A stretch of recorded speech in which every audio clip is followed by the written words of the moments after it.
Now our topic is elements of project management. Project management के elements कौन कौन से हैं? तो फर्स्ट इसका एलिमेंट है वो है strategic planning.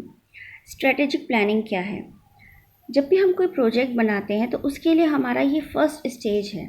It is a first stage of any project. कोई भी प्रोजेक्ट हम बनाएं, उस प्रोजेक्ट को बनाते समय जब हम सोचते हैं कि हमें इसे कैसे करना है, क्या करना है, जो भी हम स्ट्रैटेजी प्लान करते हैं वही हमारा स्ट्रैटेजिक प्लानिंग में आती है। तो अगर हम स्ट्रैटेजिक प्लानिंग की बात करें तो इसके 5 ऑब्जेक्ट्स होते हैं। These are called smart. Smart S for specific. Specific का मतलब क्या है कि हमें ये देखना होगा कि हमारी नीड क्या है और हम क्या चाहते हैं और हमें अचीव क्या करना है, यानी स्पेसिफिकली हमारे इस प्रोजेक्ट के लिए हमें क्या चाहिए, हमारी नीड क्या है। Second is measurable. मेजरेबल यानी जो भी हम चाह रहे हैं या जो हमारे प्रोजेक्ट से रिलेटेड जो भी हमारी प्लानिंग है वो मेजरेबल होनी चाहिए, यानी हम उसे ये देख सकें कि हाँ, हमने जो स्टैंडर्ड चाहा था उस स्टैंडर्ड तक हम पहुंच पाए या नहीं। ये चीज़ भी हमें देखनी बहुत ज़्यादा ज़रूरी होती है। तो मेजरेबल और स्पेसिफिक। थर्ड आता है हमारा अटेनेबल। अटेनेबल यानी हमारे एट हैंड, हमारे हाथ में क्या है। हम जिस बात को सोचकर हमने प्रोजेक्ट स्टार्ट किया था, क्या उसको पाने के लिए या उसे हमें गेन करने के लिए हम क्या क्या स्ट्रैटेजिक प्लान कर सकते हैं। सपोज़ अगर हम बात करें कि कोई सॉफ्टवेयर डिज़ाइन किया जा रहा है, तो सॉफ्टवेयर डिज़ाइन करने का मतलब क्या है कि हम उस सॉफ्टवेयर को डिज़ाइन करने से रिलेटेड हमें उससे रिलेटेड हम क्या क्या स्ट्रैटेजी प्लान करेंगे, यानी हमें स्पेसिफिकली उसके लिए कौन कौन से सॉफ्टवेयर चाहिए, हमें क्या क्या उसके लिए रिक्वायर्ड इन्फॉर्मेशन चाहिए, ये सारी चीज़ें इसमें इंक्लूड होती हैं। Next is R for relevant. Relevant यानी टू द पॉइंट। जो भी चीज़ हमें चाहिए, जो हमारे लिए रिक्वायर्ड है, वो टू द पॉइंट होना चाहिए। यानी अगर हम सोच रहे हैं हम सॉफ्टवेयर बना रहे हैं और हम सोच रहे हैं कि चलो हम इससे रिलेटेड एक इंस्ट्रक्टर और अपॉइंट कर लेते हैं, यानी या हम ये सोचें कि हमें सॉफ्टवेयर डिज़ाइन करना है लेकिन हो सकता है हमसे सॉफ्टवेयर डिज़ाइन ना हो तो हम एक्स्ट्रा कोई और चीज़ भी इंक्लूड कर लें, तो that is not relevant. Relevant चीज़ वो होती है कि हमारा जो एक्चुअल में हमारा जो प्रोजेक्ट है उससे जुड़ी हुई जो चीज़ें हैं वही हमारी प्लानिंग में होनी चाहिए। And last is timely. Timely यानी हमारा जो प्रोजेक्ट है वो विद इन टाइम पूरा होना चाहिए और हमारी जो भी प्लानिंग होती है वो प्लानिंग उस ड्यूरेशन के अंदर ही होनी चाहिए। यानी अगर हम सपोज़ कर रहे हैं कि हमें विद इन 1 ईयर हमें कोई प्रोजेक्ट कंप्लीट करना है, तो हम ये ना सोचें कि अगर 1 साल में नहीं हुआ तो हम आगे की भी प्लानिंग कर लें। नहीं, अगर हमने प्लान किया है, हमने सोचा है कि वो 1 साल में कंप्लीट हो सकता है, तो हमारी जो प्लानिंग है वो 1 साल से रिलेटेड ही होगी। यानी हमारी जो स्ट्रैटेजिक प्लानिंग के जो ऑब्जेक्ट्स हैं वो 5 हुए, जिन्हें हम स्मार्ट कहते हैं। S for specific, M for measurable, A for attainable, R for relevant और टी फॉर टाइमली। अब सेकंड हमारा एलिमेंट आता है, ये है प्रोडक्ट डेवलपमेंट। प्रोडक्ट डेवलपमेंट क्या है?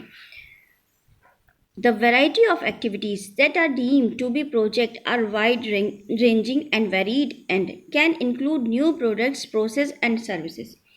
तो प्रोडक्ट डेवलपमेंट का मतलब क्या है कि हमारी जो उस प्रोडक्ट को डेवलप करने से रिलेटेड हमारी जितनी भी एक्टिविटीज़ हैं, चाहे वो हम उस प्रोजेक्ट की जो एक्टिविटीज़ हैं उन्हें हम थोड़ा वाइड फॉर्म में देखते हैं, यानी उसमें रेंज होनी चाहिए, उसमें वैरायटीज़ होनी चाहिए। उसमें हम न्यू प्रोडक्ट्स को भी इंक्लूड कर सकते हैं, न्यू प्रोसेस को इंक्लूड कर सकते हैं, सर्विसेज को यूज़ कर सकते हैं। यानी हमें ये देखना है कि हमारा जो प्रोडक्ट डेवलपमेंट का जो बेनिफिट है, हमें ये क्लियर होना चाहिए कि प्रोजेक्ट जो है वो बिगिनिंग से सबको बिल्कुल क्लियर होना चाहिए कि क्या होना है, कैसे होना है, और हमें उस प्रोजेक्ट की सक्सेस के लिए हमारे पास सभी क्लियर लिंक होने चाहिए और हमारे जो बिज़नेस का एम है वो उससे जुड़ा हुआ होना चाहिए। तो यही हमारा प्रोडक्ट डेवलपमेंट है। Third is communication. Communication. Implementing a new process requires that end users understand why the project is beneficial, and potential buyers need to be convinced by the advantages of new products and services. Communication का मतलब है कि हमारा जो भी project है उस project की जितने भी न्यू प्रोसेस रिक्वायर्स हैं वो हर किसी को समझ में आनी चाहिए। दैट एंड यूज़र्स का मतलब क्या है कि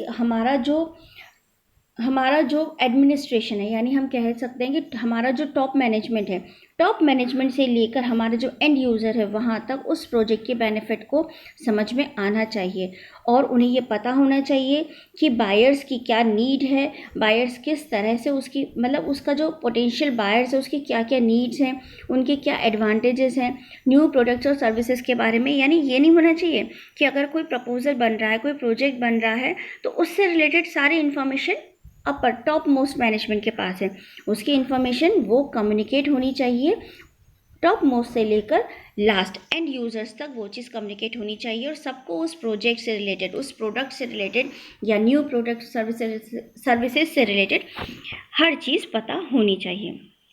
next is fourth is resources. It is vital to ensure that adequate resources in terms of people, time, finance and equipments are in place.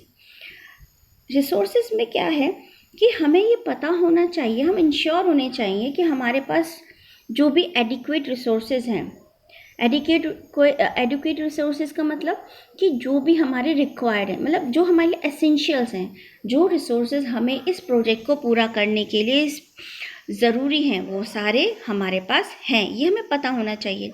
चाहे वो रिसोर्सेज पीपल के वे में हो सकते हैं, टाइम, फाइनेंस, इक्विपमेंट्स, किसी भी तरह से वो हमारे हो सकते हैं। सपोज हम बात कर रहे हैं हमारे पास ह्यूमन रिसोर्सेज होने चाहिए, यानी अगर हमें ज़रूरत है कि हमें आईटी डिपार्टमेंट से के स्पेशलाइज पर्सनस की ज़रूरत है तो हमें आईटी डिपार्टमेंट से कांटेक्ट करना चाहिए, उनके साथ हमें जुड़ के काम करना चाहिए। या अगर हमें लग रहा है कि हमारा जो बजट है, हमारी जो फाइनेंस है, इससे रिलेटेड अगर हमें कोई फाइनेंशियल एक्सपर्ट्स चाहिए तो हमारे रिसोर्सेज में वो भी इंक्लूड होना चाहिए।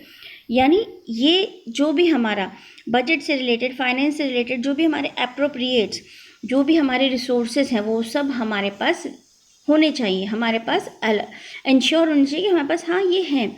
या हमें अगर लग रहा है कि गिवन टाइम में हमारा जो प्रोजेक्ट है वो कंप्लीट होने के लिए हमें थोड़े ज़्यादा रिसोर्सेज की ज़रूरत है, हमें हमारे जो वर्किंग पर्सनस है हमारे लिए वो ज़्यादा होने चाहिए, तो हम इसके लिए भी इंश्योर होने चाहिए कि हाँ हम उनको अरेंज कर सकते हैं, जैसे हमें ज़रूरत पड़ेगी हम उन सभी रिसोर्सेज को अरेंज कर लेंगे।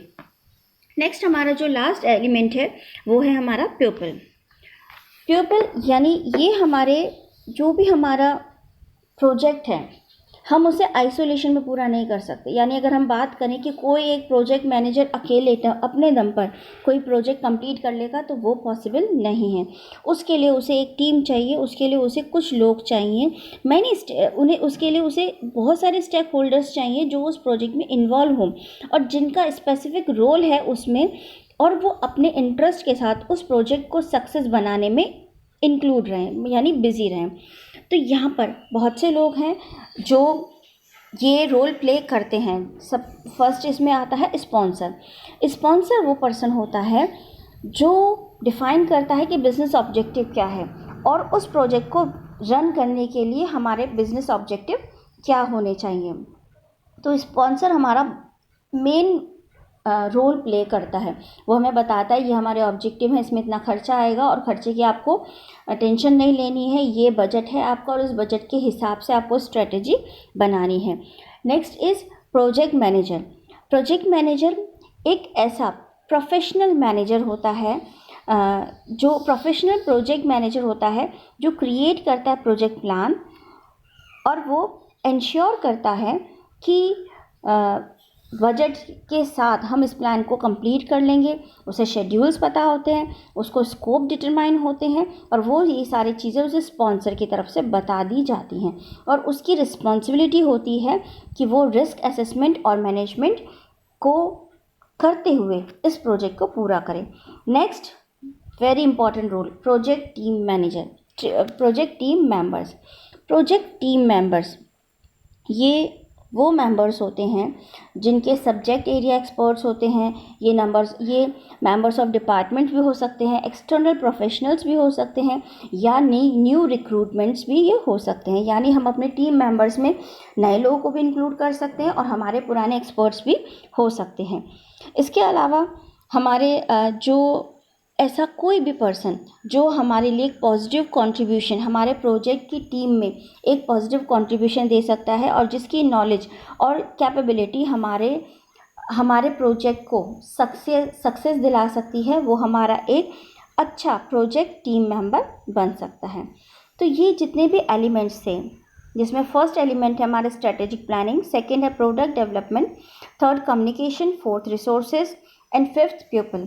ये सभी एलिमेंट वो एलिमेंट है जो हमारे प्रोजेक्ट को इंश्योर करते हैं कि हमारा जो फाइनल आउटकम होगा वो बहुत ज़्यादा सक्सेसफुल होगा। तो ये हमारे सारे के सारे एलिमेंट्स बहुत ज़्यादा प्रोजेक्ट मैनेजमेंट के लिए एसेंशियल्स हैं।